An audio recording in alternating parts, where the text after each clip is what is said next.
Que mangeait-on dans les dirigeables par le passé et que nous réservent les restaurants du futur? Tout le monde a entendu parler de la sécurité et du confort des futurs dirigeables pour les passagers, mais quel confort sans une cuisine raffinée?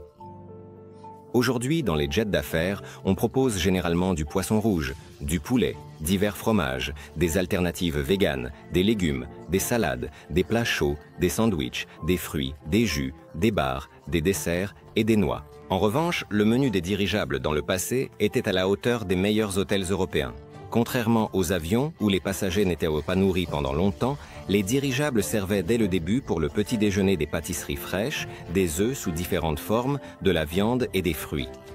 Pour le déjeuner, soupe, salade, consommé, viande rôtie avec des légumes, tartes et café. Pour le dîner, flétan avec sauce, chapon, pumpernickel et de nombreux autres plats. Comment cuisinait-il? Le processus de préparation des repas à bord du dirigeable se déroulait avec de nombreuses précautions. Étant donné que le ballon était rempli de gaz inflammable, le feu ouvert était strictement interdit.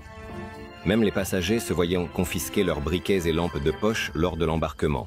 C'est pourquoi la cuisine du navire était entièrement électrifiée, des plaques de cuisson au four. La plupart des plats arrivaient à bord du dirigeable sous forme de produits semi-finis. Mais, par exemple, les petits pains pour le petit déjeuner et le caviar étaient cuits sur place. Que trouvera-t-on au menu des dirigeables modernes? Si l'on en croit certains chercheurs en cuisine moléculaire, l'accent sera probablement mis sur une alimentation saine et des ingrédients de qualité. En plus des plats traditionnels, des plats inspirés de la cuisine locale apparaîtront. Si l'on rassemble toutes les options probables, on obtient un exemple de menu pour le futur restaurant à bord. Pour le petit déjeuner, du porridge avec des baies provenant de fermes locales ou un smoothie aux fruits exotiques. Pour le déjeuner, des fruits de mer frais issus de fermes écologiques et des légumes à l'huile de truffe. Les végétariens seront ravis par des plats véganes. Le dîner peut inclure des chefs d'œuvre culinaires de chefs renommés, comme un ragoût de venaison. La nourriture à bord du dirigeable est prévue pour faire partie d'un voyage unique. Dîner en observant les nuages et les étoiles est un plaisir particulier. Être dans le ciel transforme chaque repas en un événement et les principaux restaurateurs et fournisseurs en profiteront certainement.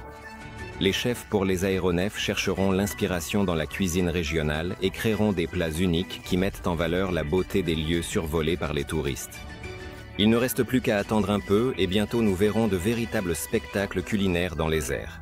Quel est l'avenir du dirigeable de passagers en Russie et comment en tirer profit? Regardez le lien dans la description.